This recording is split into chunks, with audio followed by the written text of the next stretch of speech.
Para dar início, eu chamo o nosso primeiro palestrante, é o professor José Álvaro Moisés. Ele é professor titular da Faculdade de Filosofia, Letras e Ciências Humanas da USP, a FEFELET. É um cientista político, escritor, e coordena um núcleo de pesquisa sobre políticas públicas, o NUPS, né, na FEFELET, que abriga a Corrupteca, que é uma biblioteca digital de estudos sobre a corrupção. Isso. Que conta também com a parceria aí do Jornal Estado de São Paulo. Então, professor, seja muito bem-vindo. O palco é seu, por favor. Muito obrigado.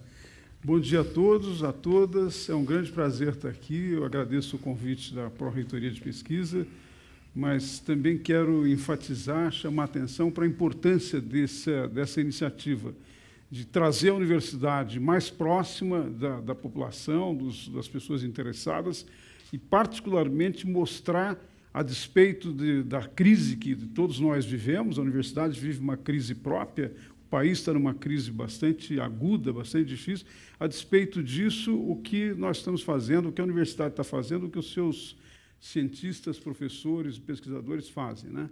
No caso de hoje, do tema de hoje, eu quero apresentar 3 argumentos.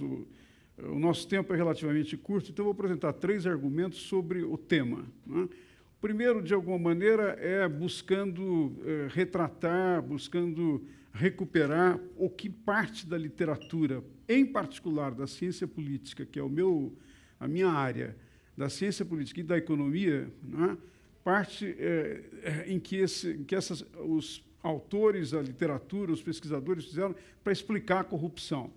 E procurar, com isso, agregar uma outra dimensão que nem sempre está presente nas pesquisas que foram conduzidas ao longo do tempo. Em segundo lugar, eu quero apresentar também de maneira resumida os resultados de uma pesquisa que nós fizemos, na verdade, mais de uma pesquisa que nós fizemos na Universidade de São Paulo e que trata da maneira como a população encara a corrupção e os efeitos que isto tem. E, em terceiro lugar, se eu conseguir dividir em 3 partes assim tão segmentadas, né, fazer a menção para algumas coisas que indicam como nós estamos enfrentando e como nós podemos enfrentar o problema da corrupção.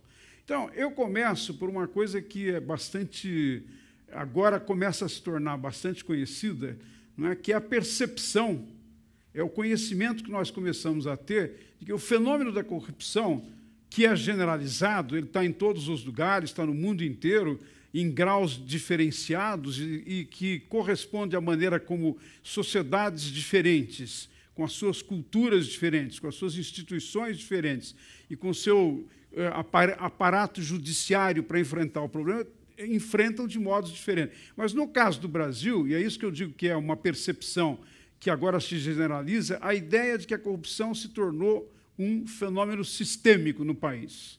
Quer dizer, se tornou um fenômeno que está de tal modo, tem tal centralidade na vida política do país hoje, não é? Que não dá para pensar nenhuma dimensão de funcionamento do sistema político sem ter alguma referência, alguma ligação, alguma conexão com o fenômeno da corrupção. Claro que o exemplo mais conhecido é o de financiamento de campanhas eleitorais.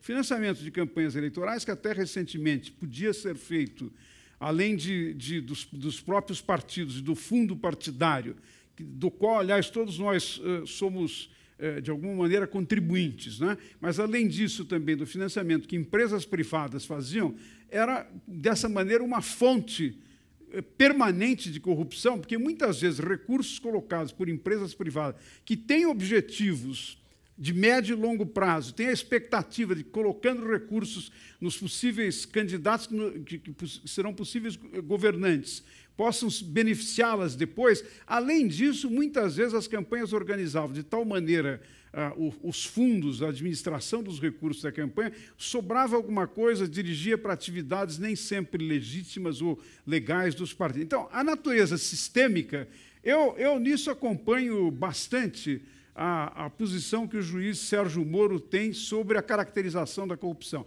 Tem um artigo dele que acabou de sair agora, no último fim de semana, na revista Exame, de certa maneira resume isso que ele tem dito em outras palestras e que corresponde também à maneira como eu vejo o problema. Se tornou sistêmica na medida em que não é um fato isolado de um funcionário público ou de alguém que quer se beneficiar de uma empresa que eventualmente tem um evento aqui ou ali, não é? E com isto, no sentido técnico da definição da corrupção, usa indevidamente recursos públicos para fins privados.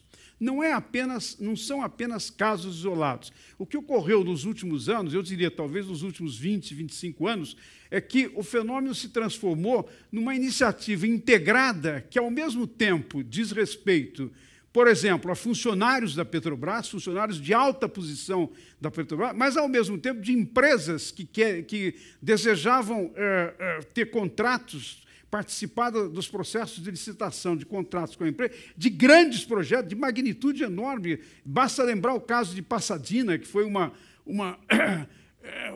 compra feita, né, de uma usina de óleo, de petróleo nos Estados Unidos e que teve um envolvimento muito forte de decisões internas da Petrobras e, fundamentalmente, não é, através da participação de empresas privadas. Então, o sistema integrado supõe, por um lado, pessoas que estão em posições importantes de tomada de decisões estratégicas no interior da empresa, por outra parte, empresas privadas que prestam serviço, desejavam prestar serviços, queriam ampliar a maneira como estavam prestando serviço para empresas como a Petrobras, ter uma garantia de que continuariam no tempo sendo contempladas nessa possibilidade, e, finalmente, figuras do mundo político. Não, isso não diz respeito apenas a um partido político, mais recentemente ao Partido dos Trabalhadores, mas, na verdade, o Partido Progressista, o PMDB, há indicações de que o próprio PSDB, que esteve até recentemente na oposição, todos estiveram ou estão, de alguma maneira, envolvidos. O que indica, não é? E daí a natureza sistêmica do fenômeno, o que indica que esta integração desses diferentes segmentos para mover ações que, em última análise, significa usar recursos que são públicos para fins privados. Para fins privados não quer dizer apenas que alguns funcionários colocam o dinheiro no bolso, ou em contas na Suíça, ou o que seja. Para fins privados significa também beneficiar as empresas, beneficiar a sua continuidade, eventualmente, nas funções extremamente importantes que elas têm nas contratações com empresas da magnitude da Petrobras, mas, ao mesmo tempo, beneficiar partidos políticos. Vejam que aqui se introduz duas questões extremamente importantes do ponto de vista da significação política do fenômeno da corrupção. A primeira questão é que, se você tem algum partido político ou vários partidos políticos que estão em posição de poder e que usam a corrupção para beneficiar sócios ou empresas que financiam as suas campanhas, desequilibra completamente a relação destes partidos, deste ou daqueles envolvidos no poder, com os demais partidos que estão na disputa eleitoral. Estabelece-se uma desigualdade na competição eleitoral. Quem tem acesso a recursos, quem tem mais acesso a recursos para se organizar, para fazer a campanha, para garantir aqueles que, de alguma maneira, querem a continuidade dos contratos e, eventualmente, inclusive, posições importantes na empresa, quem tem acesso a esses recursos, é evidente que tem muito mais vantagem em relação aos outros partidos que não têm as mesmas condições. Então, uma primeira questão é que desequilibra a competição eleitoral. Mas eu acho que tem uma segunda questão extremamente importante que decorre desta natureza sistêmica do fenômeno da corrupção, que é a deslegitimação que o processo de corrupção implica no funcionamento da sociedade. A deslegitimação, quer dizer, retirar a legitimidade do sistema democrático, fundamentalmente em duas questões. Em primeiro lugar, na ideia, na noção de que o sistema funciona ao contrário daquilo pelo qual ele apresenta as suas promessas, que é de cuidar do interesse público, que é de fundamentalmente estar voltado não para o interesse privado de facções desta ou daquela empresa, mas para o interesse da sociedade, para o que interessa para o conjunto da sociedade. Ora, se você reserva recursos através de um mecanismo sistêmico, integrado, em que empresas, funcionários e partidos operam de maneira a desviar recursos de políticas públicas, desviar recursos de objetivos públicos, não é? Ao fazer isto, nega a ideia de que a democracia se apoia no princípio republicano do interesse público. Mas tem uma segunda questão associada com isso, ao tema da legitimidade, que é a ideia de que, se a corrupção implica em que as pessoas que têm poder, ou graus diferenciados de poder, podem fazer o que quiser e se apropriar de recursos públicos, isso tem uma implicação para a noção do império da lei, que é absolutamente fundamental no funcionamento da democracia, que é a ideia de que alguns estão subordinados à lei, mas tem alguns que estão fora da subordinação da lei, fazem o que querem e, independentemente da sua ação, podem continuar tendo o seu papel, a sua importância e eventualmente, desempenhar o exercício de governo, o exercício de mando em continuidade no tempo. Esse desequilíbrio na noção do império da lei, que alguns estão independentes daquilo que a lei supõe, do que a lei estabelece, podem agir a sua própria decisão, deslegitima, retira a legitimidade para a ideia de que a democracia é um princípio de governo baseado na equidade, baseado na igualdade de condições e, fundamentalmente, de uma legitimidade que decorre não de ações em que os governantes fazem o que querem, mas de ações em que os eleitores autorizam os governantes a fazer. E é por isso que tem uma série de subordinações, quem governa, subordinações a princípios legais estabelecidos nas constituições, estabelecidos nas leis. Então, esse elemento absolutamente central, implicado pela existência da corrupção, o fenômeno da corrupção, ele, num certo sentido, mina essas bases fundamentais do sistema democrático. Eu passo agora, de maneira rápida, para uma segunda questão, que são os fundamentos, segundo uma parte da literatura. A literatura, principalmente na área da economia e na área da ciência política, tende a pensar a corrupção como resultado de dois fenômenos.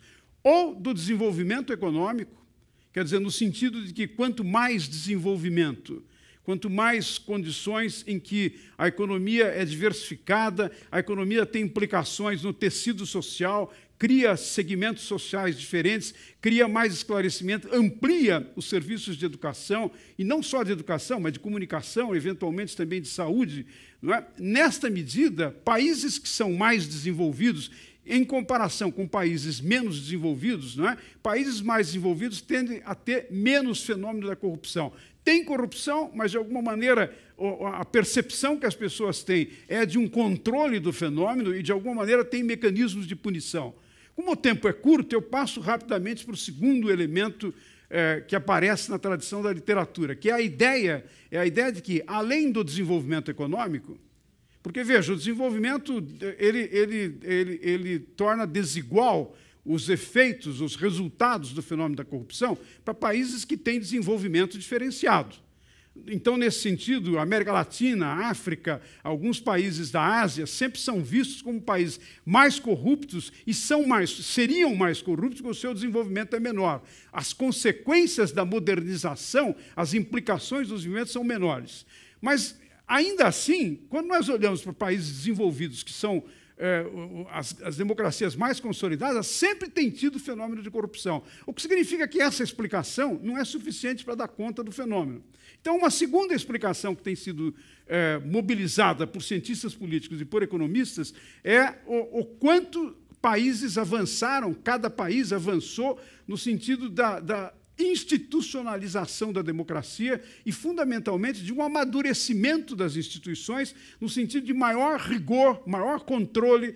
E aqui entra, fundamentalmente, o conceito de accountability, não no sentido da tradução literal do termo, de prestação de contas contábil, mas no sentido da responsabilização que a sociedade democrática impõe aos seus governantes. Não é? No sistema democrático, se supõe que o abuso do poder sempre pode existir, dada a natureza humana. Essa